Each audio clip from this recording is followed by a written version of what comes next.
नमस्कार। कृषि र कृषकका कुरा, भ्रष्टाचार र भ्रष्टाचारीका कुरा, विकृति र विसङ्गतिका कुरा, विकास र विकास निर्माणका कुरा, जनताको हरेक चासो र गुनासो समेट्ने कार्यक्रम हो जनताको खबर। स्वागत छ, म किशोर चौधरी सरिखा। नेपालको कानुन दैवले जानुन् भन्ने एउटा भनाइ नै छ। हो, भनाइले नेपालको कानुनलाई खिल्ली त उडाएकै छ, मजाक पनि बनाइदिएको छ। नबनोस् पनि कसरी, बनेको कानुन मात्रै लागू हुँदैन। यहाँ नभएको कानुन पनि लगाइन्छ र सजायको भागीदार समेत बनाइन्छ। त्यस्ता थुप्रै दृष्टान्त छन् जुन कानुनकै धज्जी उडाएको छ र नेपालको कानुन दैवले जानुन् भन्ने भनाइको चरितार्थलाई यथार्थपरक बनाइदिएको छ। आज हामी कृषि क्षेत्रलाई टेवा पुर्याउने उद्देश्यले आफ्नै देशमा केही गर्छु भनेर अगाडि बढेका युवाहरू र ती युवाहरू राज्यबाट बेहोर्नु परेको शास्तिको खबर देखाउँदैछु।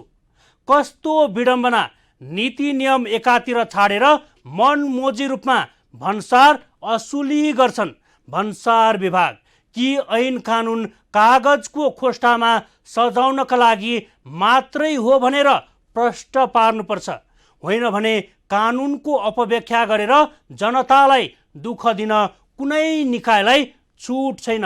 बाँकेको कोहलपुरमा डल्फिन फिड्स प्रणालीले चीनबाट ल्याएको कुखुराको दाना उत्पादन गर्ने मेसिनमा विभिन्न बहानाबाजी गरेर मनमोजी रूपमा भन्सार शुल्क असुल्ने दाउपेच लगाएको छ, जुन सरासर गलत छ। यो रिपोर्ट हेर्नुहोस्।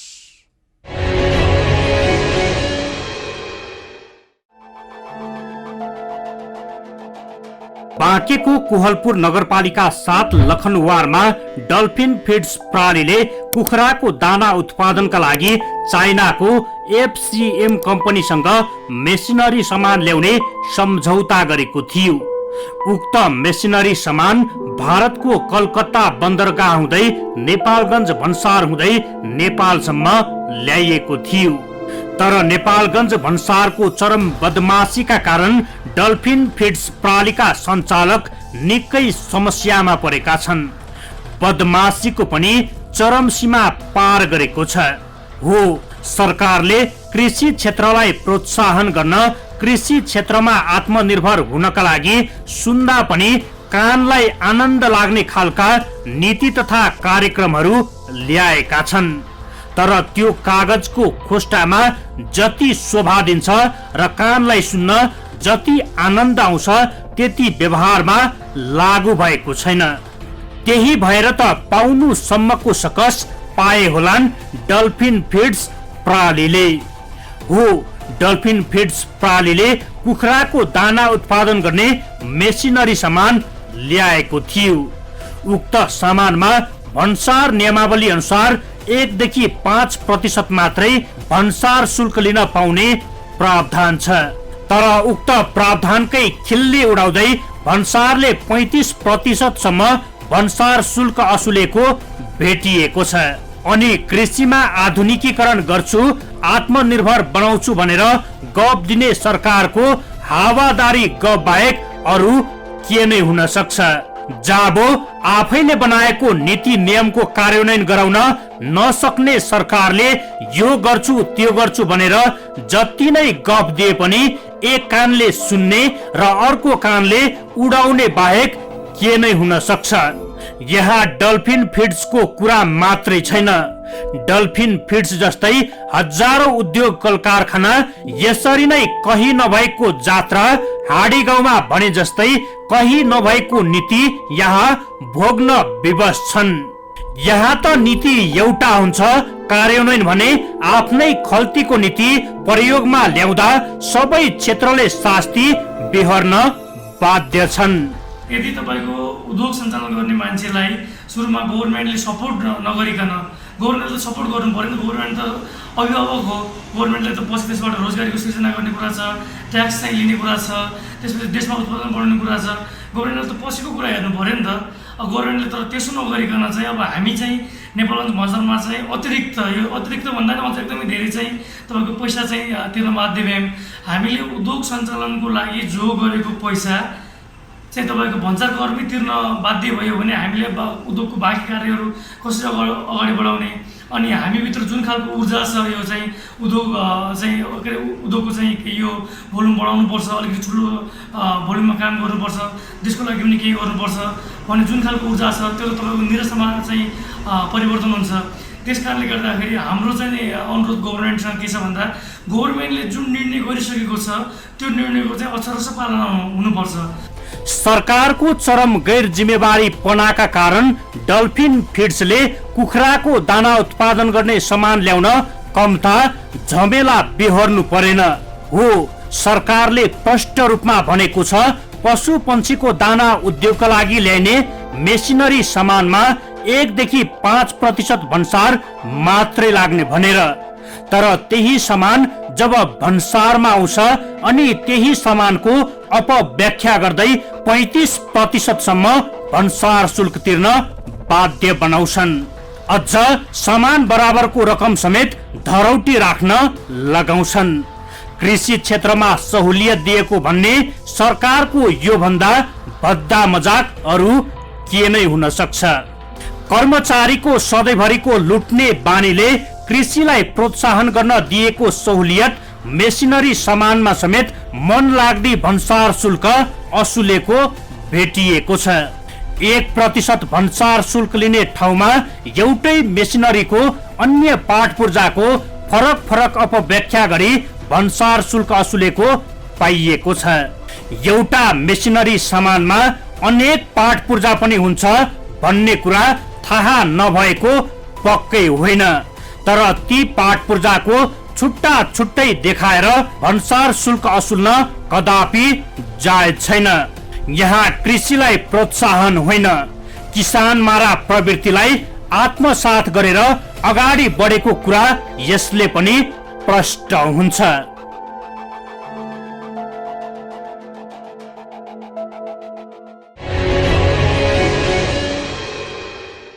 बाँकेको कोहलपुर नगरपालिका 7 लखनवारमा डल्फिन फिड्स प्रणालीले उद्योग विस्तार गर्न लागेको छ।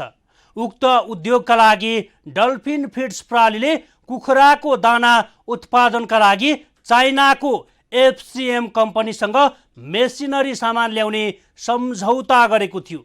सोही सम्झौता अनुसार मेसिनरी सामान भारतको कोलकाता बन्दरगाह हुँदै नेपालगञ्ज भन्सारसम्म त आइपुग्यो, तर नेपाल सरकारको चरम गैर जिम्मेवारीपनाका कारण ती सामान ल्याउन कम्ता झमेला बेहोर्नु परेको छैन।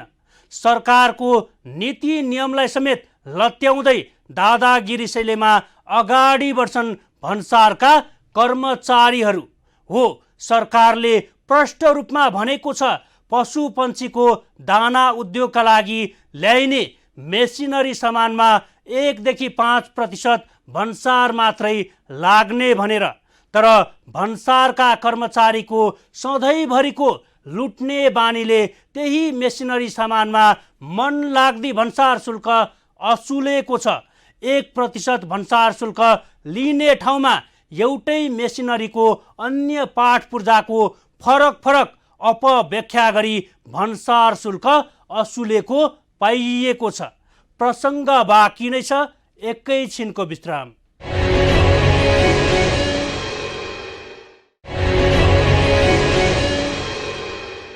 विश्रामपछि पुनः स्वागत छ कार्यक्रम जनताको खबरमा।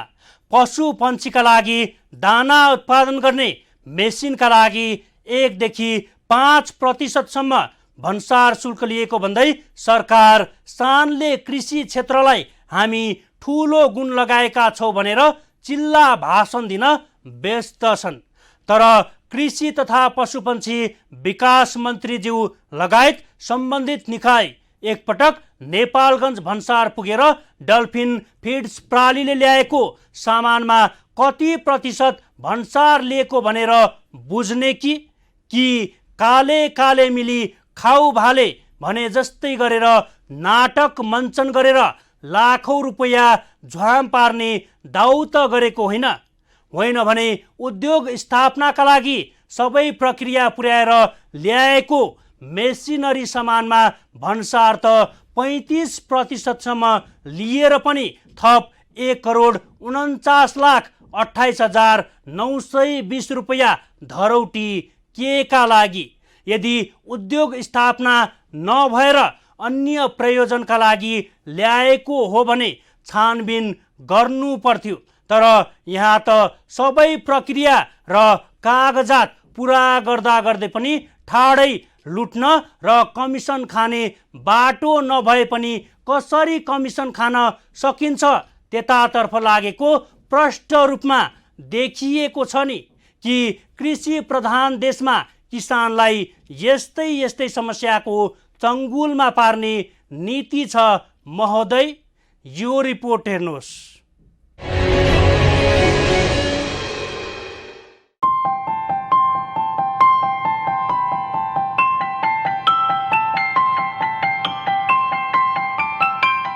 नेपालको हरेक प्रशासनिक काममा अहिले भ्रष्टाचारको बिग नै छ। जता हेर्यो त्यतै भ्रष्टाचार भएको भेटिन्छ। अझ नेपालमा सबैभन्दा बढी भ्रष्टाचार हुने क्षेत्र नै राजनीति र कर्मचारी तन्त्र नै हो। केन्द्र, प्रदेश र स्थानीय तहमा पनि भ्रष्टाचार गर्ने होडबाजी नै चलेको छ। अहिले जनताले रगत र पसिना एक गरेर तिरेको करलाई यसरी दुरुपयोग गरेका छन् कि देख्दा आफ्नै बपौती सम्पत्ति जस्तो गरेर बेपरवाह उडाएका छन्। देश संघीयतामा गएपछि त विकासको मूल फुट्छ भन्नेहरू अहिले आफ्नै भकारी भर्न व्यस्त छन्। देश संघीयतामा गएपछि केही परिवर्तनहरू जरुर भयो, तर जति जनताले अपेक्षा गरेको थियो तर त्यसको 1/3 पनि पूरा भएको छैन। न त पूरा हुने बाटोतर्फ नै सरकारको पाइला अगाडि सरेको छ, जनताले सुशासनको अझै प्रत्याभूति गर्न सकेको छैन। जता हेर्यो त्यतै विकृति, विसङ्गति र भ्रष्टाचार। अहिले जनता यही कारण आहत बनेका छन्। यहाँ यतिसम्म विकृति, विसङ्गति र भ्रष्टाचार बढेको छ कि कुनै पनि काम गर्दा टेबल अथवा फाइल मुनिबाट बक्सिस दिनुपर्ने अवस्था छ। अनि मात्रै छिटो र द्रुत गतिमा काम हुन्छ, होइन भने महिनौं दिनसम्म झुलाउने यहाँको सिस्टम नै बस्न लागेको छ। त्यसैको एउटा गतिलो उदाहरण हुन् सक्स डल्फिन फिड्स प्राली हो। डल्फिन फिड्स प्रालीलाई नेपालगञ्ज भन्सार कार्यालयले दिनौसम्मको पीडा दिएको छ। डल्फिन फिड्स प्रालीले कुखुराको दाना बनाउने मेसिन ल्याएकोमा 1% देखि 5% भन्सार लिनुपर्नेमा 35% सम्म भन्सार असुलेको छ। अझ सामानको मूल्य बराबरको रकम पनि धरौटीका लागि राखिएको छ। कृषि क्षेत्रमा लगानी गर्ने उद्योगी व्यवसायीलाई प्रोत्साहन गर्नुपर्ने ठाउँमा झन मनोबल तल झार्ने काम भइरहेको छ। हो त्यही कुरा हो। एउटा कुरा के भने एउटा मेसिन, एउटा एजोल सामान जोडेपछि बल्ल एउटा मेसिन बन्ने हो नि त, होइन? एउटा मेसिन आफैमा त्यो मेसिनले एकछिनलाई एउटा कुरा, एउटा मेसिन लिएर हामीले राखिदियौँ, त्यो मेसिन त अटोमेटिक चल्दैन। त्यो चल्नका लागि त सबै त्यसलाई चाहिने चिज, त्यो त्यसको पार्ट्सहरू त सबै जोडेपछि अनि बल्ल हुने हो नि। अनि अर्को कुरा, तपाईँलाई स्पष्ट कुरा के भन्छु भने, मैले भन्छु तपाईँले दिएको बाहेक मैले भन्सार सुनेको थिएँ। अब कुरा के भने पार्ट्स ल्याएको हो र पार्ट्स पटक ल्याएको हो र भने एक पटक होइन, एउटा होल मेसिनरी, होल उद्योग चाइनाबाट एक पटक आयात गरेको हो। यो पार्ट्स भनेको पटक त्यो डल्फिन फिड्स प्रणालीले अनि एक पटक मेसिन ल्याउने, एक पटक पार्ट्स ल्याएको हो त 27वटा कन्टेनर एकैपटक ल्यायो, होल मेसिनरी सेट। हुन त ती सामान आयात गर्दा यस्तो प्रकृतिको झमेलाको सामना नै गर्नु पर्दैन थियो, तर भन्सारका कर्मचारीको मोनोपोलीका कारण डल्फिन फिड्स प्रालीका सञ्चालक मानसिक तनावमा झेलिरहेका छन्। अझ राखेको धरौटी पनि अहिलेसम्म फिर्ता दिएको छैन। हुन त भ्रष्टाचारकै यो पनि एउटा कडी हुन सक्छ। भ्रष्टाचार गर्ने बाटो यदि सिधा र प्रष्ट भएको भए सायद लाखौं लिएर ती सामानहरू सहजै छोड्ने थिए होला र यसरी मनपरी भन्सार र धरौटी लिने पनि थिएनन् होला। तपाईँको यो कुरा राज्यका सबै अङ्गसँग पनि पुगाइसकियो। म पनि आफू एउटा जनप्रतिनिधि भएको कारणले गर्दा मेरो ग्रुपमा यो समस्या आइसकेपछि मैले बोल्नु हुँदैन थियो होला, तर पनि बोल्नुपर्ने बाध्यता छ। कुनै न कुनै मान्छेले नेपालमा यो कुरा बोल्नुपर्छ। तपाईँ एउटा कुरा के हो भने आज म त वास्तवमा धेरै कुराहरू बुझेको कारणले गर्दा वास्तवमा यसलाई चाहिँ अब यो आफूले पाएको अधिकारलाई प्रयोग गर्नुपर्छ भन्ने हिसाबले गर्दाखेरि यो कुरा माथिसम्म पुग्यो, यो कुरा यहाँसम्म पुगाएँ मैले। तर त्यो कुरा कहीँ नपुगाएर तल या त ब्यागबाट काम हुन्छ होइन, उनीहरूको कर्मचारीको स्वार्थ सिद्ध भइसकेपछि अनि त्यो काम हुन्छ, नभएपछि तपाईँको बिचराहरू त्यही लुटिएर बस्छन् र त्यहाँबाट पछि आइसकेपछि उद्योग सञ्चालन गर्ने पैसाहरू त्यही सिद्धिन्छ।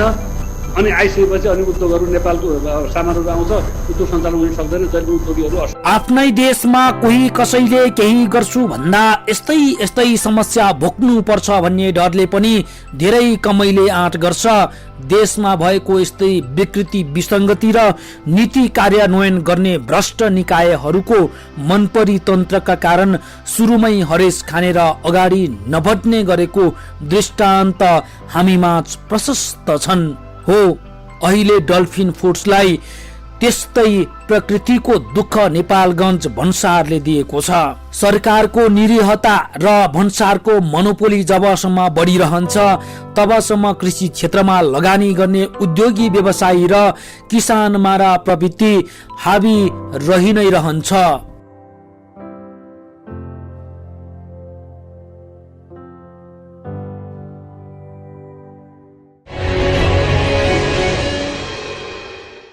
हुन त भ्रष्टाचारकै यो पनि एउटा कडी हुन सक्छ। भ्रष्टाचार गर्ने बाटो यदि सिधा र प्रष्ट भएको भए सायद लाखौं लिएर ती सामानहरू सहजै छोड्ने थिए होला र यसरी मनपरी भन्सार र धरौटी लिने पनि थिएनन् होला।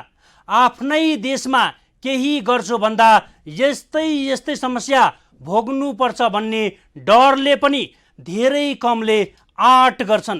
देशमा भएको यस्तै विकृति विसङ्गति र नीति कार्यान्वयन गर्ने भ्रष्ट निकायहरूको मनपरी तन्त्रका कारण सुरुमै हरेस खाने र अगाडि नबढ्ने गरेको दृष्टान्त हामीमाझ प्रशस्त छन्। हो, अहिले डल्फिन फिड्स प्रणालीलाई यस्तै प्रकृतिको दुःख नेपालगञ्ज भन्सारले दिएको छ र नेपालगञ्ज भन्सारलाई भन्सार विभागले पनि साथ दिएको छ। 1.5-2 करोडको मेसिनरी सामान ल्याउन सामानको मूल्य बराबरकै रकम धरौटी राख्नुपर्छ भने उद्योगी व्यवसायको मनोबल बढ्ने होइन, झन खस्किने कुरामा दुई मत छैन। सरकारका निरीहता र भन्सारको मोनोपोली जबसम्म बढिरहन्छ तबसम्म कृषि क्षेत्रमा लगानी गर्ने उद्योगी व्यवसाय र कमिसन मारा प्रवृत्ति हावी रहनेमा दुई मत छैन। प्रसङ्ग बाँकी नै छ, एकैछिनको विश्राम।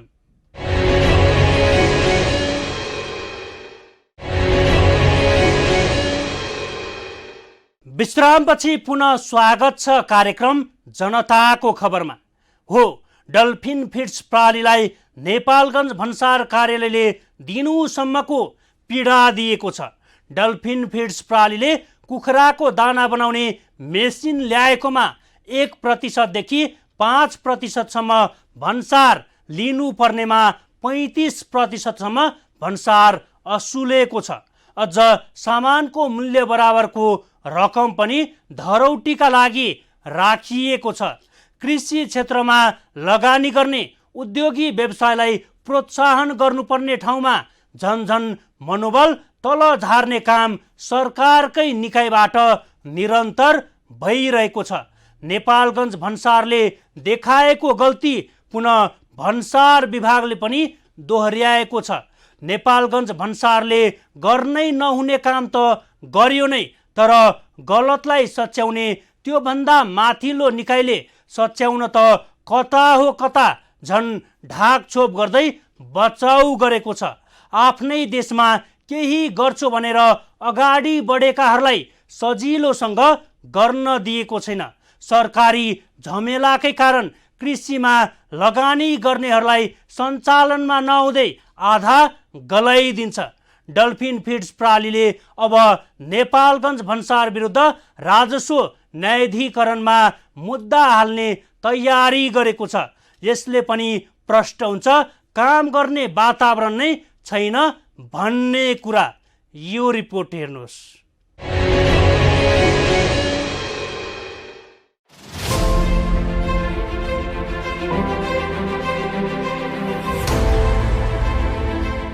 सरकारबाट सहयोग पाउनु त धेरै परको कुरा, झन् केही गर्छु भन्नेहरूको समेत मनोबल घटाउने काम भइरहेको छ। यहाँ उद्योगी व्यवसायलाई लगानी गर्न प्रोत्साहन होइन, यहाँ त प्रोत्साहन गर्ने काम भइरहेको छ। डल्फिन फिड्स प्रणालीले 1% भन्सार तिर्नुपर्ने ठाउँमा 35% भन्सार शुल्क तिर्नुपर्ने अवस्था आउने थिएन होला। उसले खरिद गरेर ल्याएको सामान बराबरकै मूल्य 1,49,28,920 रुपियाँ धरोटी तिर्नुपर्ने अवस्था आउने थिएन। हो, आफैले बनाएको नीति आफैले कार्यान्वयन गर्दैन, कानुनको धज्जी उडाउँदै जनतालाई दिनुसम्मको शास्ति दिइरहेका छन्। नीति एउटा तर कार्यान्वयन अर्कै, अनि त्योभन्दा भद्दा मजाक अरू के नै हुन सक्छ। हुन त पोल्ट्री उद्योगका लागि बाहिर विदेशबाट ल्याउने मेसिनरी सामानका लागि 1% मात्रै भन्सार शुल्क लिएको भन्दै सरकार शानले भाषण अझै पनि गर्दै होला। कृषि क्षेत्रलाई हामी ठुलो गुण लगाएको र लगानी गर्न चाहनेलाई ठुलै सहुलियत दिएको भनेर गफ चुट्न व्यस्त नै होला। तर संघीय सरकार, प्रदेश सरकार र स्थानीय सरकारलाई हाम्रो अनुरोध छ, कुर्सीमा बसेर मात्रै होइन, एकपटक नेपालगञ्ज भन्सार लगायत अन्य भन्सारमा पनि पुगेर अनुगमन गर्ने कि वास्तविक यथार्थ बुझ्नका लागि त ठाउँमै पुग्नु पर्यो नि, होइन? नीति बनाएर मात्रै पुग्ने भए यसरी विकृति, विसङ्गति र झनझन भ्रष्टाचार बढ्ने थिएन। कार्यान्वयन गर्ने निकाय नीति अनुसारै काम गरेको छ त अनुगमन नभएकै कारण नेपाली जनताले दुःख भोग्न बाध्य छन्। यसमा त आर्थिक ऐनले तोकेको हुन्छ होइन, केमा छुट दिने, केमा कति पर्सेन्ट लाग्ने भन्ने कुरा।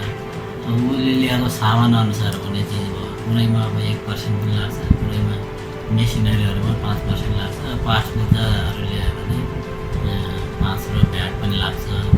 अब अरू मेसिनरीहरूको स्ट्रक्चरहरू हुन्छ जुन जस्ताहरू, तिनीहरूमा चाहिँ छुट पाइँदैन। जुन शीर्षकबाट जाने हो त्यही शीर्षकबाट घोषणा गरेर। डल्फिन फिड्स प्रणालीले कुखुराको दाना उद्योगका लागि ल्याएको सामानमा कति प्रतिशत भन्सार लिएको भनेर बुझ्ने कि? डल्फिन फिड्सले त प्रक्रिया पुर्याएरै सामान ल्याएको थियो, फेरि मनोमानी किन भयो?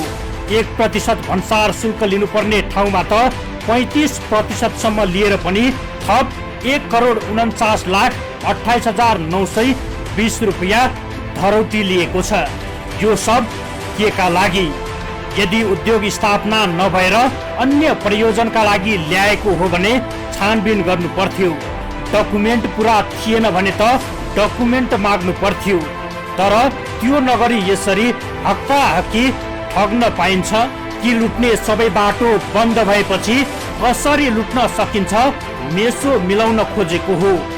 सबै प्रक्रिया पुर्याए पनि यस्तो दुःख दिने अथवा लुट्न खोज्ने नियत बाहेक अरू के नै हुन सक्छ? 1% देखि 5% भन्सार तिर्नुपर्ने र लिनुपर्ने प्रावधान थाहा नभएर पनि होइन, फेरि 35% भन्सार के का लागि महोदय? कृषिमा सहुलियत दिएको भन्ने तर कार्यान्वयन नगर्ने त्यस्तो पनि हुन्छ काहीँ? एउटै मेसिनको अन्य पाठ पूर्जामा फरक फरक भन्सार लगाउने यो कहाँको नीति हो? कि लुट्न सके लुट, नेपालमै छ छुट भन्ने भनाइको चरितार्थ गर्न खोजेको त होइन? यहाँ त सबै प्रक्रिया र कागजात पुरा गर्दा गर्दै पनि ठाडै लुट्न र कमिसन खाने बाटो नभएपछि कसरी कमिसन खान सकिन्छ, कसरी ठग्न सकिन्छ त्यतातर्फ लागेको जस्तो देखिन्छ, होइन र?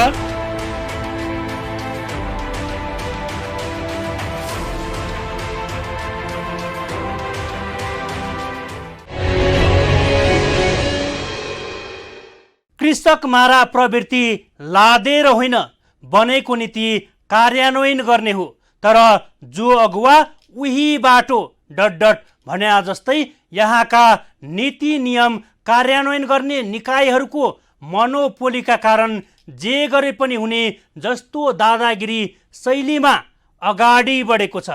कृषिलाई सरकारले प्रोत्साहन गर्ने, माथि उठाउने भनेर जतिसुकै गफ दिए पनि जबसम्म नीति नियम कार्यान्वयन गर्ने तहले सही तरिकाले काम गर्दैन तबसम्म अफवाह र हावा गफ दिनु बाहेक केही हुन सक्दैन।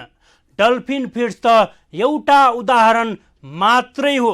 यस्ता थुप्रै उद्योगी व्यावसायिक गर्न खोज्नेहरू यसरी नै सकस बिहोर्न बाध्य छन्। यहाँ त सजिलोसँग गर्छु भन्ने कुनै चिज नै छैन। नीति र नियमको अपव्याख्या गरेर तर्साउने र ठग्ने गिरोहहरू निकै सक्रिय छन्।